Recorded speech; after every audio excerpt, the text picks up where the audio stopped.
So yeah, how many of you know who we are and have seen us do things before at conventions? Oh, this is so good. So oh, man. either You are in for bad news. you're all about to be really entertained and learn a bunch about game design, or you really made a mistake coming into this room.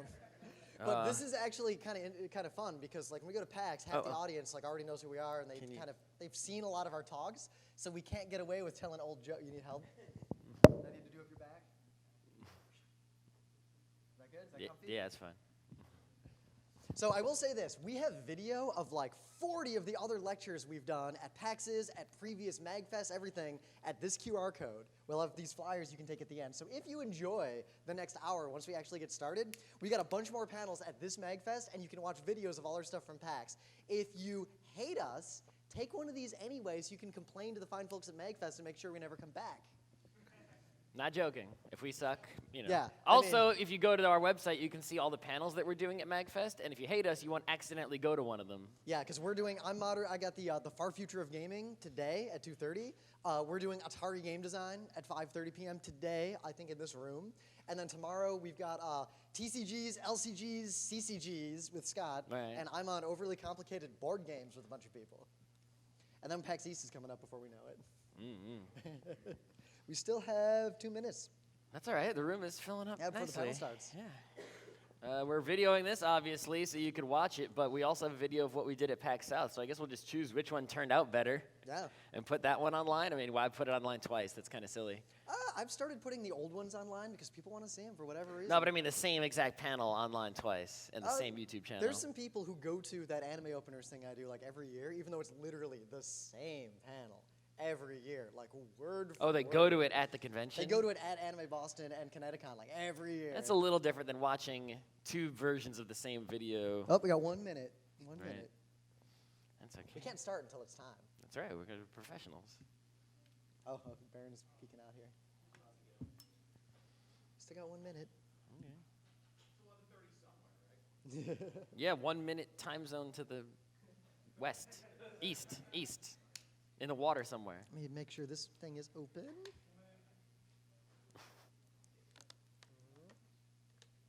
Did you set a timer on something? Yes, on both of these. Oh, okay. I'm super good there.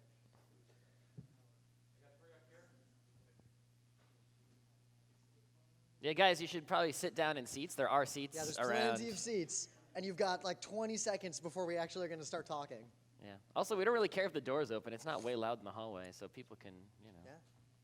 Oh, it's 11:30. All right. All right, I'm Rim. I'm Scott. We're the hosts of Geek Nights. We've been doing this for 10 damn years. There's like 1,000 episodes of our show online. We will continue to do it. So go to that website if you enjoy this, and if you hate it, complain to the convention. But we are here today to talk about games and designing the rules because we know that you all have a problem. How many of you are playing tabletop games here at this MAGFest? Yeah, the right kind of game to play. Now, we're talking about video games too, but tabletop games are a nice case study for this kind of problem because the reality is you all want to play games, but you never want to learn how to play those games. All right, there's No always one. that person, right, who has to read the rule book and they don't want to. And then even if they read the rule book, the other people, they don't want to listen, right? Yep. They just want to start playing. Just play. We don't need to read the rules. In fact, you probably know people who really like to play board games, but always say no when you ask them to because they don't want to learn the game. And if you trick them into learning the game, then suddenly they're all about playing that board game, but then they won't play any other games you have. And this isn't just games. I've noticed as a general thing, like in all of life recently, people will go to great lengths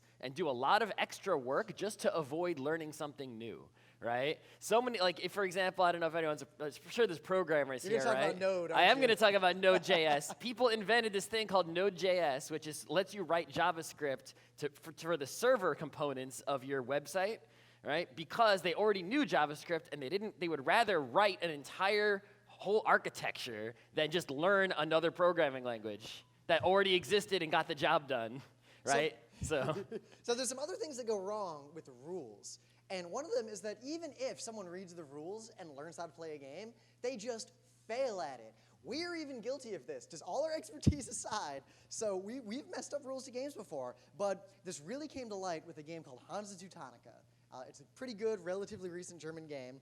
But a friend of ours said, "Oh, I'll teach you how to play the game," and taught us completely wrong.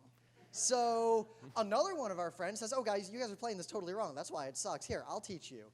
Guess who also didn't know how to play the game? Right? So it wasn't just one person, 2 different people at MAGFest 2 years ago tried to teach us this game, and neither one of them was able to teach the game properly because they didn't read the rules correctly. Now, we have a head start in that, because of what we do, we picked up on the fact that the game was probably not being played correctly, and we were able to correct this. But in the wider gaming space, that is often not the case because people learn games by an oral tradition.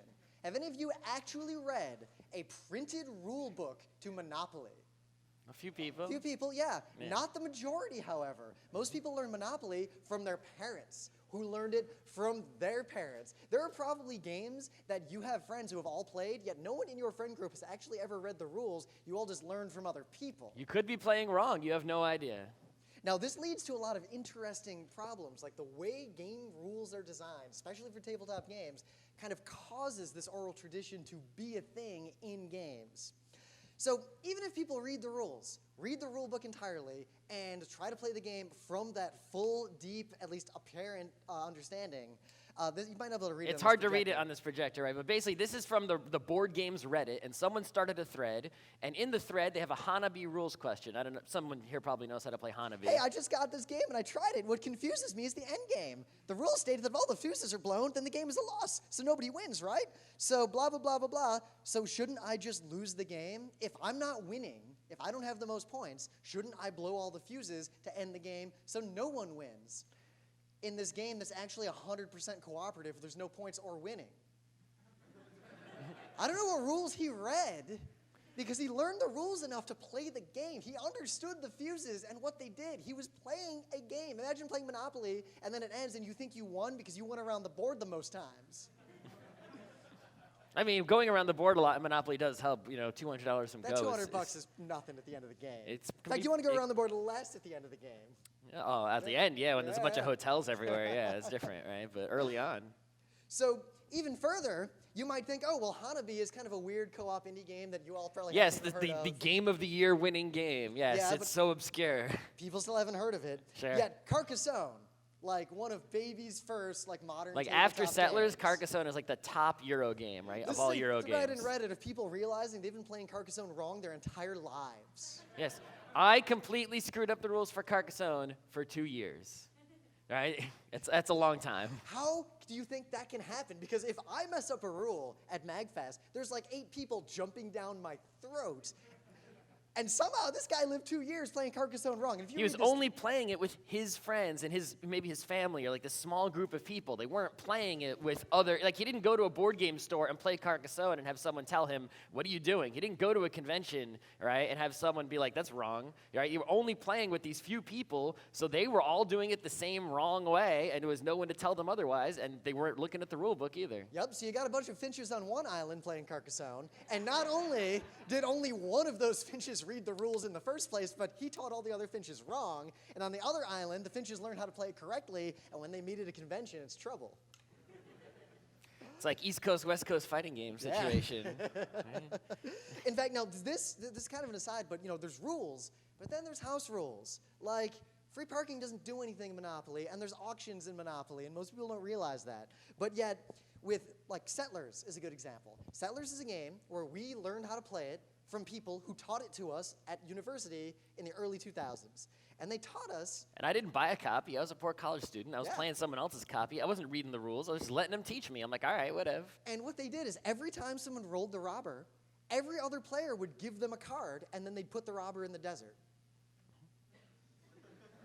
So one day I read the rules. I'm like, Scott, you don't have to give anyone shit. I'm like, what? So the next game, the robber comes, and Scott's like, I'm not giving you anything. Go ahead, rob me. Bring it. They refused to play with us after that because we were being unsporting.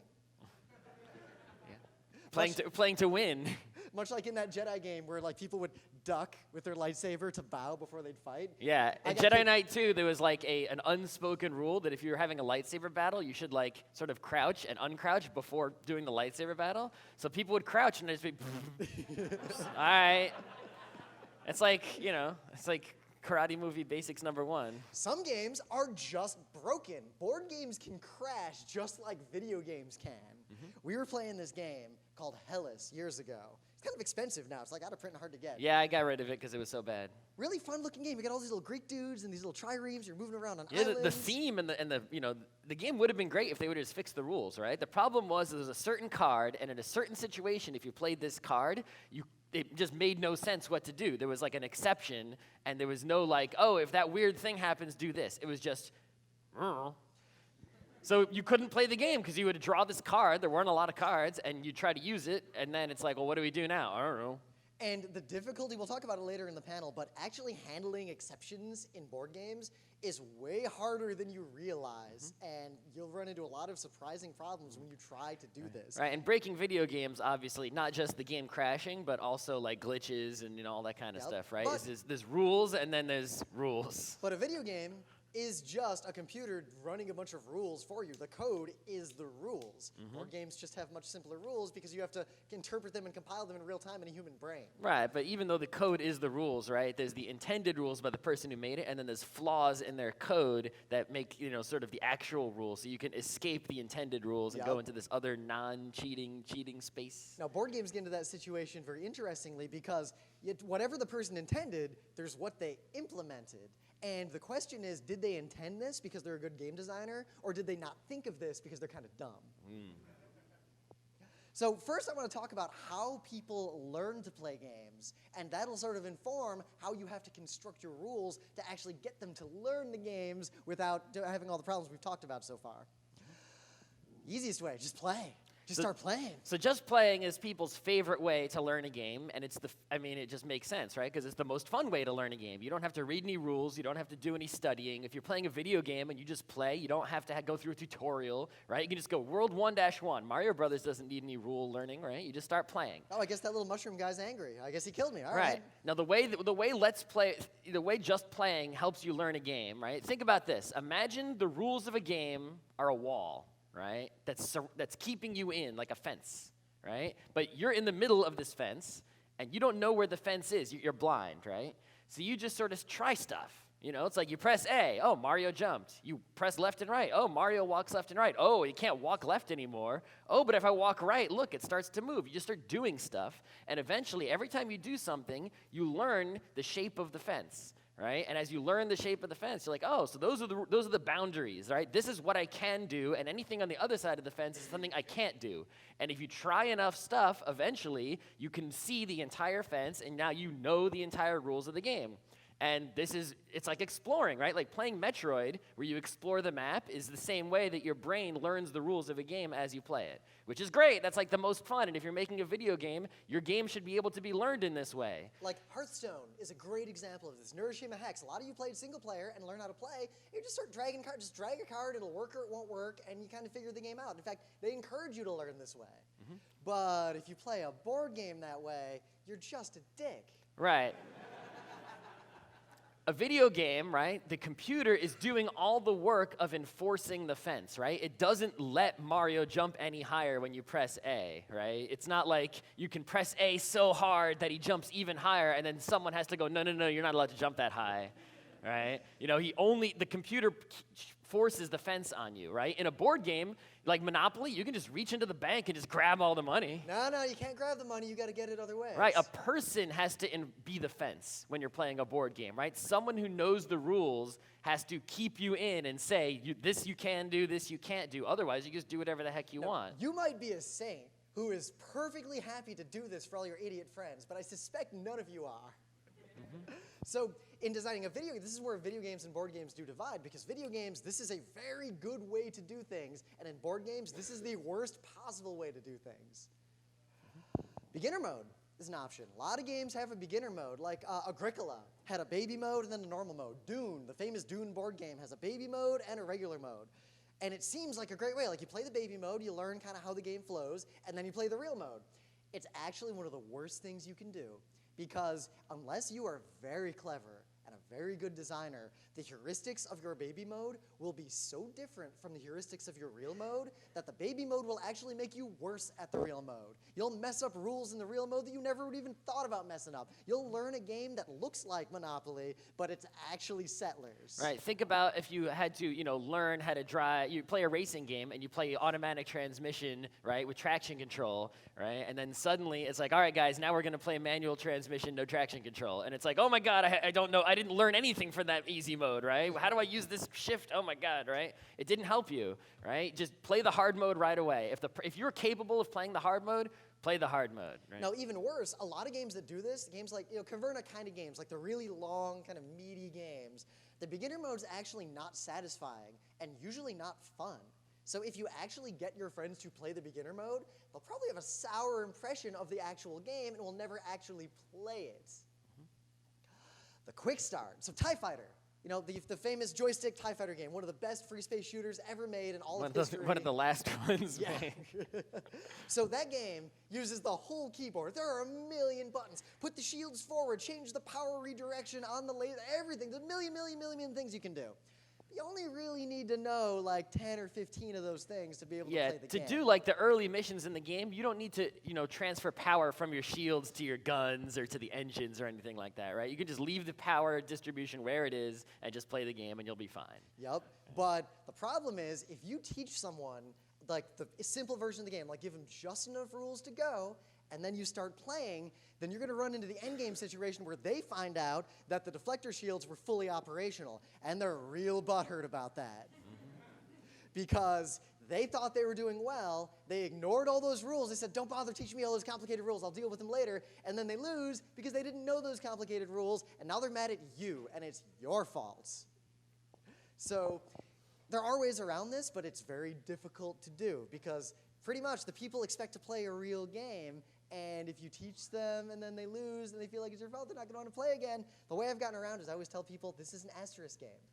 We're playing an asterisk game. There's going to be an asterisk next to the results of this first game that we play. Like in the Baseball Hall of Fame when they find out someone used steroids. Like, yeah, here's his record, and there's an asterisk and a little note saying, by the way. Right, especially if no one knows the rules to the game and you just read them, right? It's like, okay, this first game we play doesn't count, right? We don't care who wins. It doesn't matter, right? Then we're going to play a real game once we really get everything set. You could just learn the entire game. Yeah, everyone sits around the rule book and reads it word for word all together, asks all kinds of questions, clarifies everything, and, make sure everyone knows all the rules, and then play game one. This sucks and is real hard to get people to do. And even worse, even if you all agree, let's all learn the game, at least one person has to take that bullet and actually read the actual printed rules from start to finish and understand them enough to explain them to everyone else. It's one thing if you bought a board game and you sat at home and studied it and then came to the convention. It's another thing entirely if you're all got 5 people around a table at MAGFest and one person goes to the library and gets something that looks cool and brings it back to the table of 5 people and presents it, and no one knows how to play it, and no one around you knows how to play it, and you open up the rule book with 5 people sitting at the table, and the game says 1 hour on the box, but now it's going to be 3 hours. So, actually reading the rules, as in having everyone at the table read the rules, because board games have such an oral tradition, history, and people kind of expect that teaching, I've noticed that people who are teaching a game to other people, and I've seen this happen so many times, they get vaguely offended when someone reaches over for the rule book and starts flipping through it. Like, you don't trust them 100%. No, I don't. Yeah. No, I do not. So the problem with reading the rules, too, is that the rules have to be written very well. The game has to be designed very well, or the game's going to suck, but the rules have to be designed really well, or that first experience of the person who's reading the rules is going to be a bad one, and that's going to make the game Even if you're an excellent rule reader, if the rules are written poorly, like that game we mentioned, Hellas, well, it doesn't help you no matter how good you are at reading. So video games can do something. If you know Ego Raptor, this is a great video he did about why Mega Man and Mega Man X have great design in terms of teaching you the game, and how modern games tend to not do this very well and tend to have very bad tutorials. But the game can just be the rules and teach everyone how to play. So in a board game, like we talked about with the bumpers, with the Just Play mode, you can be the rules, teach everyone the basics to get them going, and then facilitate the game and sort of be the bumpers for everyone for the entire game. And as we said before, that kind of sucks. So Actually teaching people to play games is a skill, and it's a very difficult skill to learn. Now, how many of you think you're a good teacher? Like, you teach people games and you're good at it, like they understand it. All right. Not all of you are probably correct. Some of you probably are, but not all of you. So what's interesting is there's been a bunch of studies recently about education and how people learn. You know the classic idea that there are multiple methods of learning and that some people learn better this way and some people learn better that way. And that's something that's kind of diffuse in all of our educational culture. There's a lot of evidence saying that it's kind of BS. And that while there might be an individual person who learns better version A versus version B, there are ways of teaching and learning that are objectively superior, as in everyone does better with this one method. And if you use a different method that might help one person slightly more, it tends to very much harm anyone else who's learning in the same situation. And that first person will have a better outcome if you stick to the original way in most cases. Right, so if you're trying to teach something to a diverse group of mixed people, right, there is a best way to teach them overall on average, right, to get the highest total comprehension among the group. So you might think that all these things we're talking about teaching a video game, the oral tradition, apply only to board games, but I dare anyone to play a game like Europa Universalis or Gemfire without a friend sitting down and teaching it to them just like they teach a board game. Yeah, here even the text tutorial doesn't help you, right? It's like I read a whole bunch of tutorial and I didn't know what the heck to do, right? This game has so many sliders, knobs, dials, numbers, buttons, things to do, and I was just like, next turn, I don't know, right? It's too much for me. So let's get into it now, because you're here. You're all here because you want to design games, I assume? Well, some of them. I guess maybe the people with notebooks do. Is anyone here just because you play games and you wandered into the room? All right. Yeah, okay. All right. Nothing else good at MAGFest at noon? Friday? People are just getting up. This is Yeah. the first game I just for a got lot up. of people.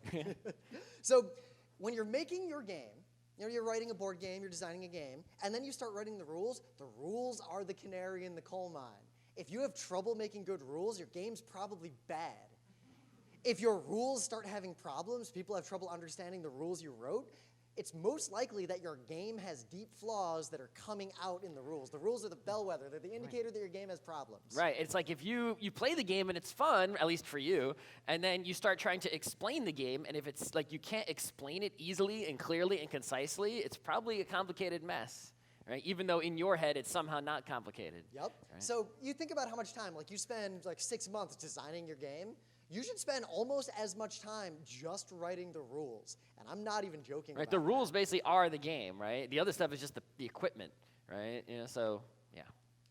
So one, you have to use very precise language. We're talking 0% ambiguity, right? Someone reads a sentence, there should be absolutely no question as to what that means, right? Someone shouldn't be saying like, oh, can I play 2? Can I play 3? I don't know, it doesn't say. It says draw up to 5 cards. Can I draw less than 5? Or am I drawing up to a hand of 5 cards? Can I draw 0 cards? Yeah, I want to draw 0. And we're the kind of people who sit at a game, and as soon as they teach us the rules, like, all right, you can play peanut butter, or you can play jelly. Is that an exclusive or? But you need to use RFC-type language. The player may do this. The player must do this. One of my favorite phrases is place one and only one. You'll see that in a lot of well-written rule games. Do one and only one thing. Place one and only one. Place at least one, but not more than 5 bits on the top. Right, yeah, compare this, right? So the place at least 1, but no more than 5. Compare that to place up to 5, right? Does place up to 5 mean that if there's 3 there, I put 2 to get it up to 5? Right? It's like it's not 100% clear. This is 100% clear. Place at least 1, but no more than 5. There's no question.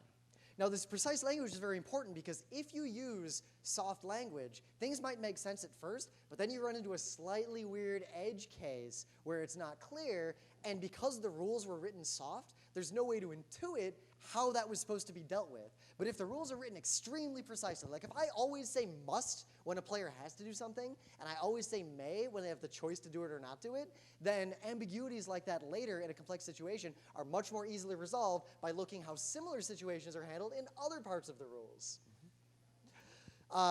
So here's an example. We were at PAX to do this lecture, and that day we were playing this horse racing game called Long Shot. This game is a really good game. It's literally just horse racing and randomness, and you bet on the horses. But it's so fun because you're like role-playing, being at the horse track. You know, in the old movies, there's the guy who's like looking at his ticket like, come on, whammy, come on, and nuts.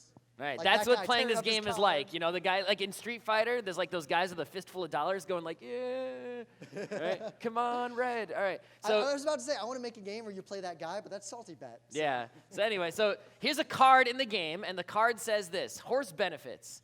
Collect $5 and bet it on number 4. All right. That's pretty clear. I get $5 and I put it on number 4. Okay, then it says, collect and bet $10 if you own this horse. So this horse obviously refers to horse number 4, but does this mean that I already did the $5. Do I now add 10 to make it 15?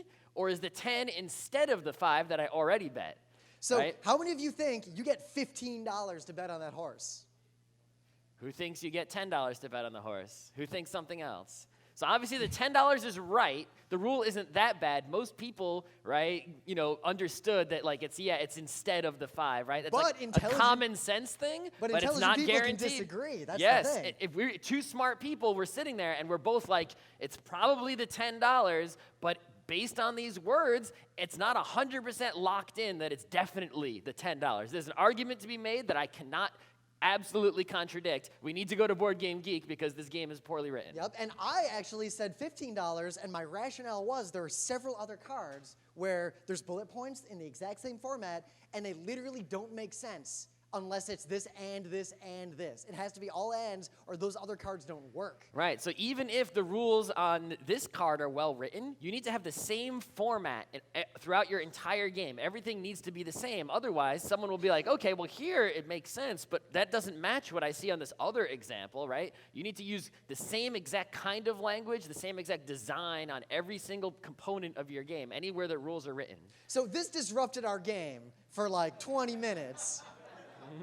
Because how do you resolve those situations? So one, we try to decide, we try to argue, and two intelligent people could disagree, meaning there's no way to resolve it. So we had to move to Board Game Geek. But what do you look at Board Game Geek? If you just go to some forum thread where someone says, hey, I ran into this situation, and some rando account says, do it like this, yeah, you see me, I made a thread on this game, and I didn't actually, but pretend I made a thread on this game, and it says, yeah, it's $10, by the way. Are you really just going to believe me? Is my word, some gamer, as good as the rule book? No. Unless the designer of the game made that thread, it doesn't count, or the publisher. Yep, right? you got to find the person who designed the game, official errata, or whoever currently owns the rights to that game, because they're the only ones who can actually say canonically what that rule is. Just like Disney's the only one who can tell you like what Boshek's backstory is going to be or something when he comes back. That's right. And if you can't, if you can't get the absolute ruling and the ambiguity remains, throw the game out and play a different game. Yeah, Game's bad. we got rid of Hellas. Right. So when you're designing your rules, what you really want to think about is there's going to be a guy like that, and he cannot win. You have to design your game so that the worst, most insufferable pedant in the world can sit down at your game, and as much as he wants to complain about your rule, as much as he wants to do the broken weird thing, he cannot actually make an argument for it. Right. I mean, everyone hates that rules lawyer guy. He's a big jerk, right? And yeah, we can put some blame on him for being who he is and not like him, but if the game was perfectly written, that guy, you would be invincible from that guy. You'd be like a perfect shield against jerk guy. It's like, you can't touch me, jerk guy. Look how perfect these rules are. Boom, deal with it. I just imagine like a breathless, angry random gamer like reading the rules and getting increasingly frustrated because he can't fight. It's like kryptonite in his hands. Imagine a guy playing D&D and he's like, oh, but yeah, what? Yeah, yeah. Take 10 damage and shut up. You need to use a consistent lexicon. A 100% consistent lexicon. If you call that thing a meeple in your rules, you have to call it a meeple every time it is referenced, without exception, for the entire rule book, for every piece of printed material in your game, for everything you ever say for the rest of your life. Right. If one paragraph in the game says move a meeple, and another paragraph says move a unit, and another paragraph says move a wooden thing that looks like a person, right? That's not good. You have to use the same word every single time. Like, don't say, like, take cards in one situation and draw cards in another situation. Because I'm going to assume that taking and drawing are very different things. And I'm going to win. Right. There are games that actually out there, like I played Netrunner, there are times in Netrunner where you advance a card And there are times in Netrunner when you place an advancement token on a card. And those are explicitly, according to the rules, not the same thing, right? They're two very different things intentionally. So if some other game uses those same kind of language, two different ways of describing the same thing, and they was just because of lazy wording, that's a really big problem. This is a particularly big problem in tabletop recently because of Kickstarter. And a lot of Kickstarter games coming out. I won't name names on this one, but I'm going to name some names later in this panel. But he's got some gripes. So I've seen this in multiple Kickstarted games where they'll refer to something as like Bavmadads here and Doodads. Like they refer to things different ways. But then somewhere at the end of the rules, there'll be a sentence that says something like, Bavmadads may be referred to as players or doodads throughout these rules. These terms are interchangeable. You couldn't do a search and replace? Like, really? Did you hire someone to lay out your game in InDesign, but you don't own InDesign, so you can't reflow it? So, like, is that what's going on? I read that in a rule that someone sent me. They were like, hey, playtest my game. And I was like, no. So, use the existing lexicon. Like I said, one and only one, like that kind of terminology. Use the things that work in other games. The more consistent of lexicon we all use, the easier it is to learn a game. Like if you're a pro, if you've studied games to the point that you really know game design, I can sit down with Scott and say, hey, this game is a draft, and then we're going to do some sort of like Prisoner's Dilemma nonsense, and I can start using these terms. And like, for example, here, there's a word for these kinds of movements. Orthogonal and diagonal. Those are words you should use. If you have guys that can move, you should say in your game, movement is orthogonal, movement is diagonal, movement is both orthogonal and diagonal. Yeah, if your rule book says, oh yeah, a guy can move, adjacent along a straight line, and another book says orthogonal, it makes it harder to learn other games. If all games use the same words and the same rules everywhere, right, then it becomes a lot easier to learn other games, and also people who've already played other games, because there's been a lot of games before the one that you made, by the way, right? You're not the first person to make a game. If you use the same words that games before you have used, then it will be easier for people to learn your game who have already previously played other games. But Scott, I'm dumb and I've never encountered the word orthogonal before. Learn it. So how do I learn it? It's okay to have a glossary in your game book describing the rules. If you use a word that you think people might not get, it's totally okay to define that word right then and there once and then use that word to refer to that concept the rest of the game. Now, there's also an argument to be made, right? So words like these, at least diagonal is a word that I think most English-speaking people know, but orthogonal really isn't, right? So you also have to consider the audience, right? If you're selling a game that's going to go in the board game shop, right? It's like, yeah, you can use the word orthogonal in your, military war sim, right? A-okay. In fact, you should, because otherwise it's going to be even longer, right? You're going to be going to 3-ring binder advanced squad leader territory if you have to define orthogonal, right? But if your game is like Munchkin and it's going in the Walmart, right? Maybe you shouldn't use the word orthogonal because like 8-year-olds have to play this thing, and how are they going to learn the rules? And they're going to be like, Mommy, what's and Mom is going to want to return it because the kids can't play it. So, an aside, when I was doing research for this panel, I found something very interesting. So, what about hexes? So, do those words work there? The answer is yes, obviously. So for orthogonal, it kind of makes sense. Like, you can come up with just go an array, like, out from the thing. Wow, look, all adjacent hexes are all orthogonal. Yeah. How interesting is that? That's super interesting. So I found this website, and it's linked to on our website about this, but this is a sort of academic study of orthogonality and diagonality in complex surfaces. And the answer to diagonal is that. And as you look at it, it starts to make more and more sense. You're like, oh. Yeah, it makes sense, but if you have a game with a hex map and you say you can move to any space diagonally, screw you. So how about this monster? Go to the website. This is some fascinating nonsense to read about. Also, there are times and places where a triangular grid is actually one of the best things you can put in your game. They're just scary looking, but they work really well. But anyway, aside from that. So now I'm going to dish on the Ghostbusters game that was Kickstarted recently. Have any of you played the Ghostbusters game that was Kickstarted? Whoa. Nobody. One guy walks out and everyone else. So this game has actions. So you can take, for example, 2 examples of actions, a move action and a drive action. That makes sense. So actions are moving. So I'm moving and driving. They're similar things. It makes logical sense to a human being to say that actions do things like this, like moving. And I guess also depositing trapped ghosts. So actions are moving, a different kind of moving, and depositing trap ghosts. All right. Okay. That's fine. That works fine. You can also take maneuvers. On your turn, Is a maneuver an action, or is it it's not a movement? So you get some actions and some maneuvers. So there's two different kinds of actions, actions, and maneuver actions. One of the maneuver actions is transfer trap ghosts, as opposed to deposit trap ghosts. Which is an action and not a maneuver.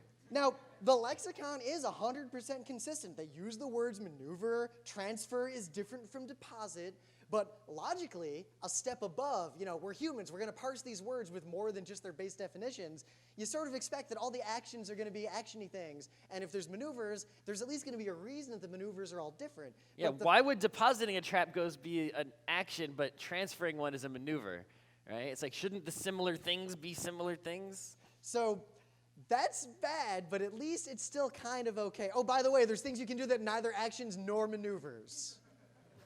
Removing slime it's not an action or a maneuver. That's the very first sentence it says. At that line, if you see the words, this thing is not an A or a B, if you have a rule, like one thing players can do, that is outside of all the rest of your rules, you probably designed a bad game and you don't realize it yet. Now, there's other problems with this I don't want to get into, but so maneuvers. During Ghostbusters' turn, they may perform one of the following two maneuvers before taking any actions, after taking one action, or after taking all actions. So that actually, it makes sense, Yeah. right? It's like you do maneuvers, you have two actions, and you can do maneuvers here, here, or here. What if I have three actions? By those rules, the way it's written, I cannot take two actions, then maneuvers, and then my third action. It's either going to be one, none, or all of them. Yeah. Do you really think they intended that? Like, do you really think the person who designed this wrote this sentence very cleverly to make sure you can't take two actions? I suspect that's not the case, and we run into these situations. Is it an action or a maneuver action? No, I'm taking a non-action action. So there's kind of a real sort of serious talk problem with everything we talk with orthogonal and diagonal and all this stuff. Most adult Americans who speak English as a first language are functionally illiterate by international standards. I know I just mentioned kids playing Munchkin, right? But it's also a problem for adults. So I have some links here. If you go to our website, you can see the slides to Wikipedia and a couple of studies. But basically, up there, that is the percentage of American adults for whom English is a first language who are considered proficient in the English language, meaning they can do things like parse a complex sentence and pull out the components of that sentence, or read a paragraph and summarize it, or synthesize information from multiple sources. That is beyond the grasp of most adults in the United States. And you expect them to read your 3-ring binder wargame rules? No, I'm pretty sure anyone playing a war game is in the 13%, right? Yep. So people are literate in that they can read words, but they're kind of illiterate in that most American adults have a lot of trouble understanding complex sentences, understanding more complex information. That is why newspapers and almost all media you ever read is written specifically at a 7th grade level. So if you expect the average person to play your game and you want it to be a big-time seller like Settlers or something, you better write it at a 7th grade level. So the debate in the game design community is, do you elevate the level of your writing, hoping that a rising tide brings up all the ships in the harbor, or do you dumb your rules down always to a 7th grade level to make sure that your game is accessible to the broadest possible audience of adults? I don't know the answer. Everyone's real quiet and sad and thinking about whether or not they're literate now. Take a practice SAT when you get home. If you define a process in your game, define it once and have all the rules for that thing in one place. Right. Some friends of ours, Lucraine. Right, so like if you're playing a game and there's some action that you can take, like maybe the merchant action, right? It's pretty typical in a lot of Euro games, some kind of merchant thing. All the rules related to doing merchant stuff should be in one place and in no other places. That way when you make an index or a table of contents and someone's like got a question about the merchant thing, they can find where the page is, read the whole thing, and the answer is gonna be in there. Otherwise, like if you write the same rules again somewhere else, even if you just copy paste and it's the exact same rules, now it's like there's two different places and why, and it's like, and then if you accidentally write them differently the second time, it's like, well, here it says when you do a merchant action, you do this, and here it says something slightly different. Oh no, which one is it? Yep, or worse, you put a partial summary of that rule somewhere else, and then someone asks a question about it, and someone references the rules, and they find the summary because your rules are like 20 pages long, and they assume that's all the rules, and they miss the rest of it, and then the game's broken. So back to the Ghostbusters game. Move action. This action allows for 1 or 2 spaces of movement. When you perform a move action, move your Ghostbuster 1 or 2 spaces in any direction. So they just, does that mean that they wrote this sentence literally twice. This action allows for 1 or 2 spaces of movement. Does this mean I get between 2 and 4 spaces of movement? Move your Ghostbuster 1 or 2 spaces in any direction. Any direction, that seems clear. You may also move diagonally 1, both, or none of the spaces of your move. But you already said I can move in any direction. Why are you saying that? Movement is affected by other rules. That aren't here. They're in another section. So instead of having a section of the rules that say movement, and then having all this fiddly language saying this is how movement works, and then under like the action place saying do movement, action, move action, like referencing that thing later. It's like having a class or a function and referencing it from other parts of the rules later. They actually write these words everywhere they talk about movement. The book is real long because of that. You got to provide in-game feedback so people don't mess your rules up. Right. It's not just the text in the rule book, right? Rules for your game are all over your game, right? What the graphic design, what things look like, right? You know, symbols, shapes. You know, think about a game like Seven Wonders where it's nothing but symbols, right? You know, the graphics of the game also teach people to play the game and help them learn the game. Race for the Galaxy is like the number one in terms of like the whole game is just learn these symbols. Yep. Right. So if you're like in Magic, like a simple thing, like if you've already used a card and he's out there, you got to tap him. So there's a physical reminder that the state of that thing has changed. It also makes it easy for other players who notice that someone has messed up. I mean, if you have a game where, like imagine playing Monopoly where everyone's doing the money on a calculator, like we all did as kids, and no one's ever touching the bank, it's real easy for someone maybe to cheat, or maybe just to mess up and literally no one would ever notice. So you need the game to provide enough in-game feedback to where players will notice when they're making a mistake, players will notice when the state of the game has changed. All these things need to be in your rules. You need to give them a process. I mean, the first time I played Magic, like when I was in middle school or something, I mean, Revised was the most current set, and someone was like, oh yeah, you just got to tap the creature to attack with it. All right. Right? You know, now it's a lot harder to screw that up because the wizards wisely changed the graphic design of the tap symbol to show you what the heck you're doing, right? Yeah, now you can tell how old I am. That's the only tap symbol I've ever played Magic with. Yeah, I quit, you know, pretty much when I got to high school, right? So I quit when Fallen Empires came out because I thought that Magic was dead. right. It came back. Do any of you ever heard of Fallen Empires? Like, do you remember? Yeah, I'm sure Wow. there's Magic players The who know what Fallen Thralls? Empire. Yeah, There are some thralls, thrall tokens everywhere. Thralls are cool. I like some Thralls. Use icons and artifacts to reinforce the rules. So yeah, there's a really long section explaining what a one-time card is versus a once-per-round card versus a permanent versus a game end. Right.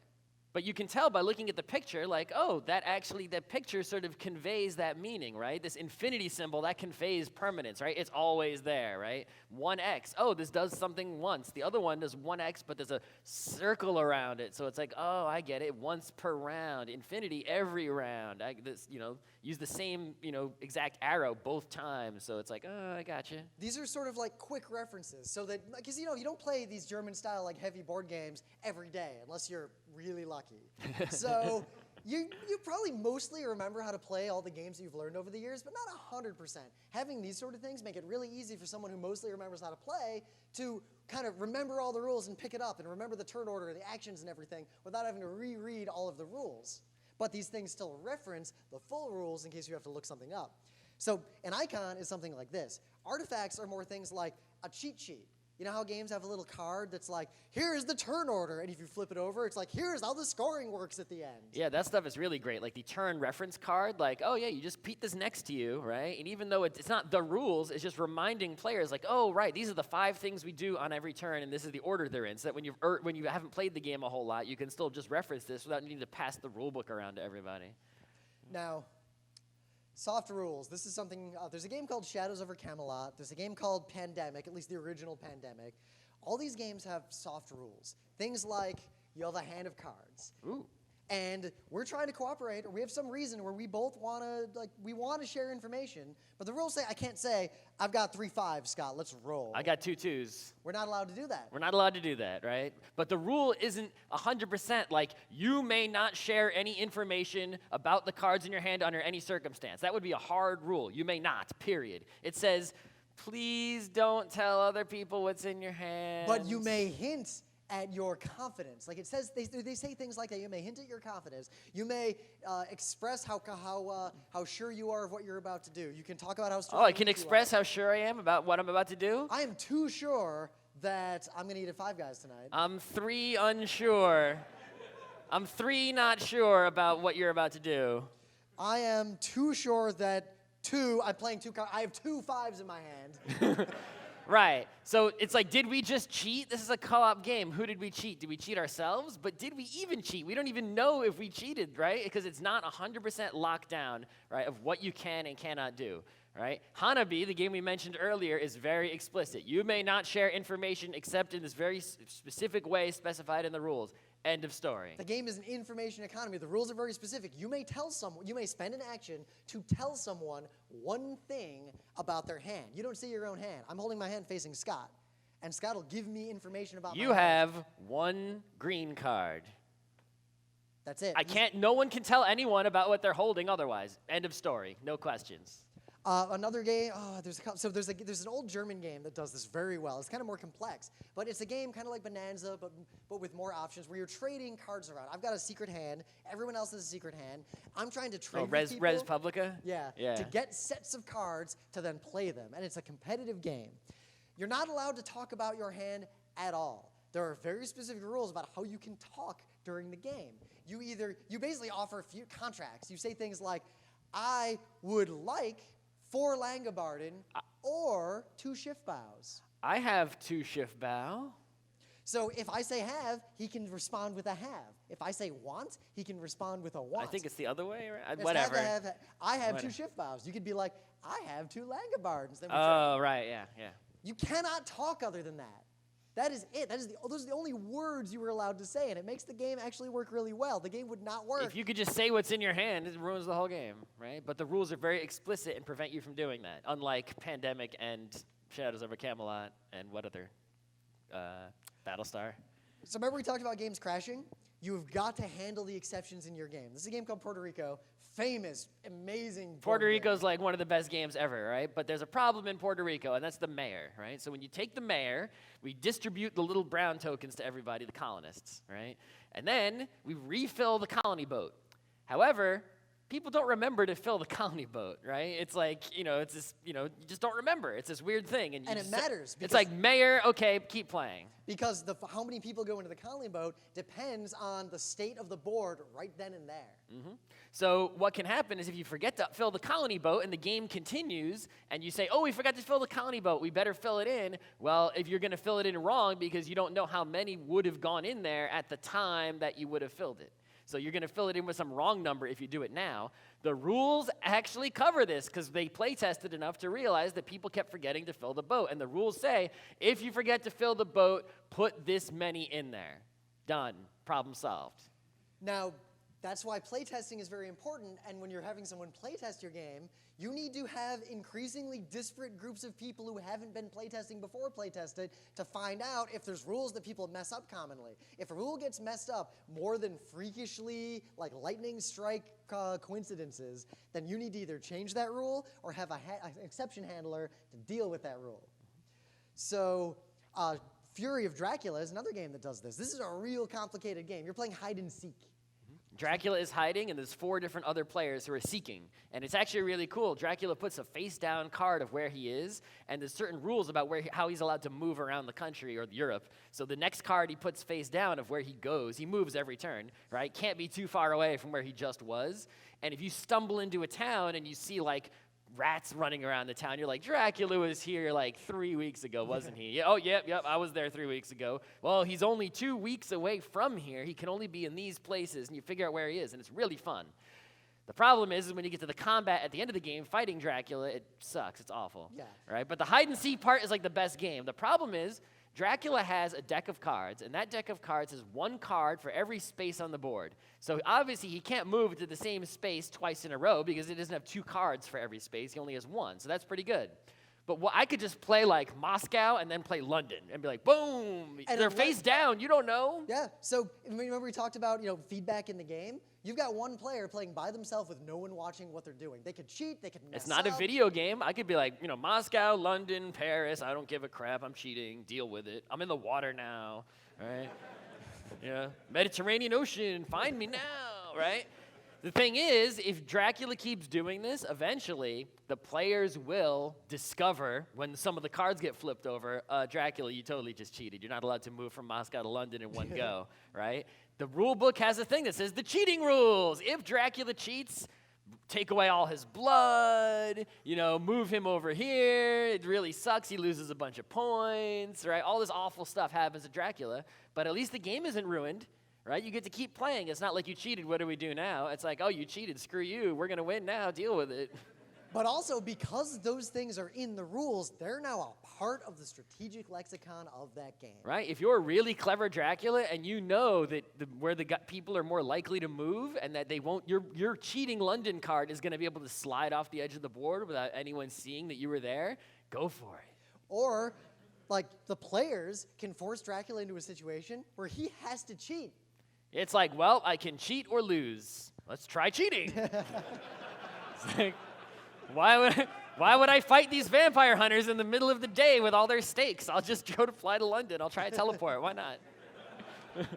That happens in Puerto Rico, too. I will tactically try to not remind people to refill the thing if that is strategically advantageous to me. That's Dracula's go-to move, right? It's like, oh, Simon Belmont's here. Better transform into a giant monster that's obviously not Dracula because otherwise I'm not going to beat him.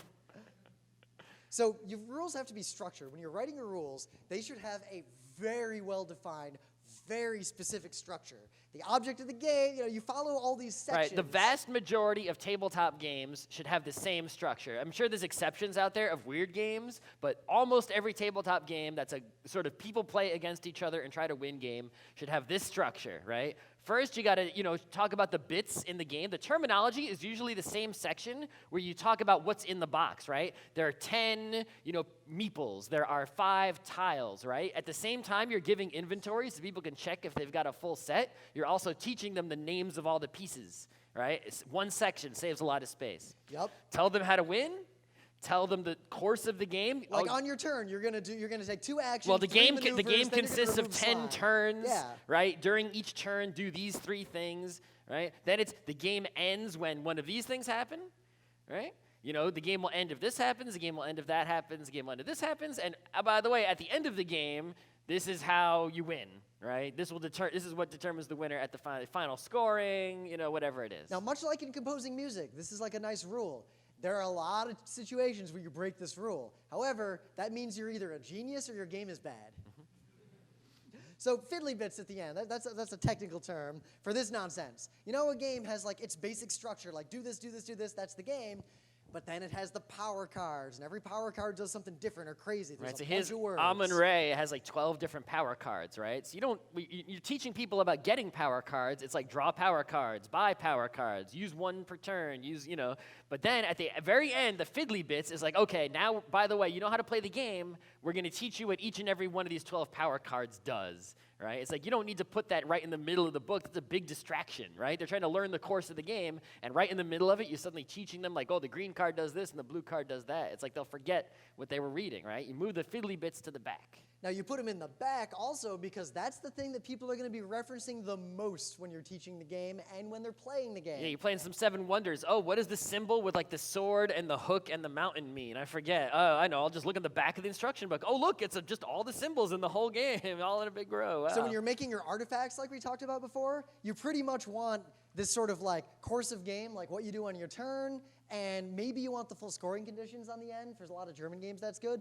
But the fiddly bits, having an artifact, like a bunch of sheets people can pass around that tell you what all the fiddly bits do, more games need to do that. Yeah, I think 7 Wonders should probably photocopy that back page so that everyone can have one. 7 Instead, Wonders. it's like Oh, can I get the book? I need the leader's book. I need the city's book over here. Yeah, I love Seven Wonders. Like, it's a good game, but that leader's book, the game takes an extra hour because everyone needs to read the leader's book because you only play that game like 4 times a year. You don't remember what they all do. Except for the people who play it every day. Yeah.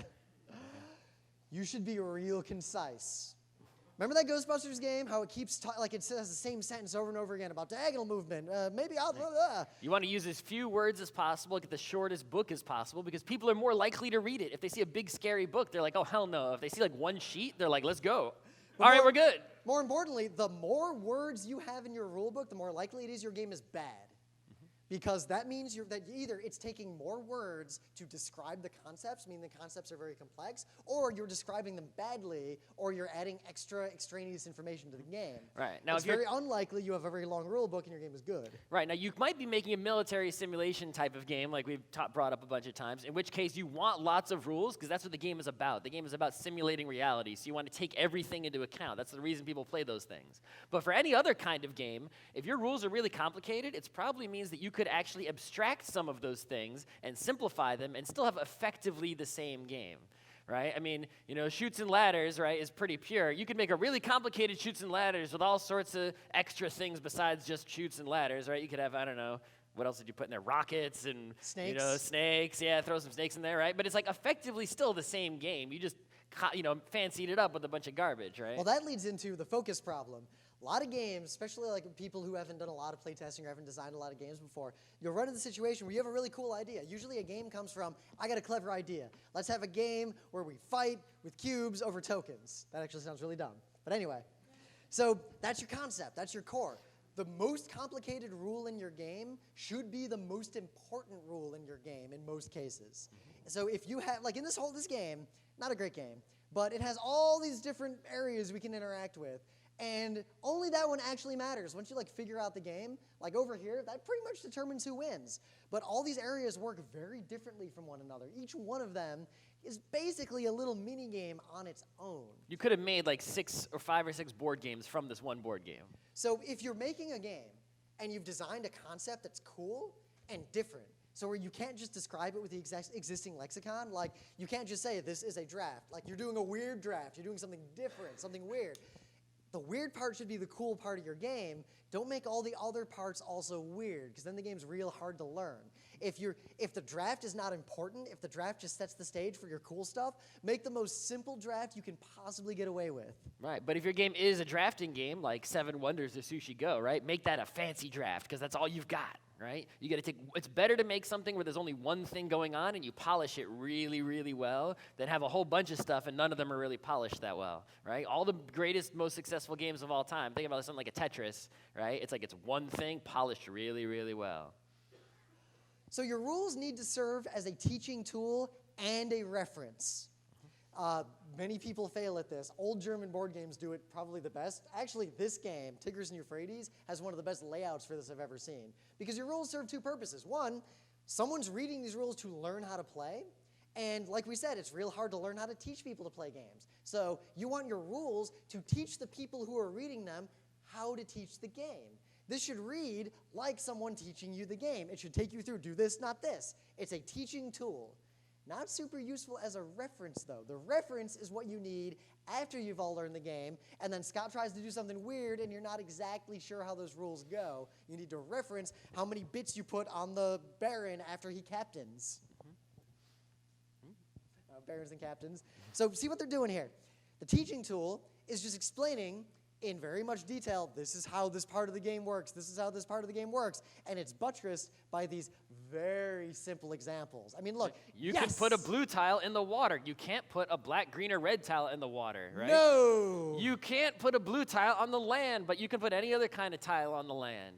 Right? You want to, like we talked about making the rules like very, very indisputably correct and precise. You can go way overboard in the teaching part. I mean, we teach people games. We are very like, you can play one card. Cards do this. You play them like this. We're very, very specific in the order of things that happen. Overboard, way over what you would ever talk about after that initial teach. The reference, see how there's 2 sides here? Here is the full rule. This is every possible This is the real rules on the left, right? It's like what matters, right? But the right, they played this game a bunch before they published it, right? They know They know based on the plays that they've made of this game beforehand, right? The things that people are most likely to be looking up, right? It's like, oh, this is all about the trader, right? So it's like, oh, we know that whenever we had a question about the trader, it was usually this question or this question. So we're going to put the answers to those questions separately on the right so they're easier to find, right? Even though the answer is in here somewhere, right? We're just going to put a little red text over on the right so that when you look up the rules, you'll find it faster, go back to playing sooner, and like the game more. Yep. So people look over here when there's a question, when they're just remembering the game, simple question about the rules. When there's a fight, they go here. This is what actually resolves disputes. And you need both. If you only have this, it's actually like Hansa Teutonica has this problem. It is very hard to find many of the rules in the rules because the rules are just this. Now, keep in mind, though, those things on the right are all related to the trader, right? They physically put them near the thing that matters, right? If those things on the right were related to, like, the prospector, that would be a big problem.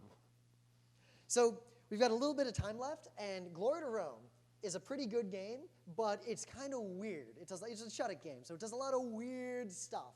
So if you want to look at a well-written set of rules, Glory to Rome is probably one of the best case studies you can use because it is describing a complex and weird game, and it uses basically all of the techniques we talked about to near perfection. It's probably the best rules for a game like that could possibly have been written. Right, but it has graphic design issues, right? In the very first printing of this game, the graphic design was awful, right? You couldn't figure out what the heck was going on. But the pictures we're showing you here, are the limited black edition that was redone a few years ago, and this is like they fixed everything except for one card that has a weird text layout. But everything else, they fixed all the graphic design issues, and it's like really easy to tell what's going on now. So look at this, terminology. In the beginning, it says cards. It tells you like all the different kinds of cards there are, and then it shows you here's a card, and it's very specific.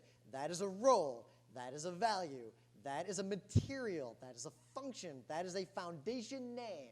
A lot of complex nonsense, but these terms are used absolutely correctly and precisely throughout this entire book. Right, because it's a game where all you do is use cards, but each card can be used in like 4 or 5 different ways, right? So that's why there's all these different things in the different sides of the card. See how it puts another card, a different kind of card down here, a sight, and it's showing you, see how it puts it next, like the graphic design there? It's showing you that these two symbols are the same symbol. It's reminding you that these symbols and these words exist in other parts, not just on the cards.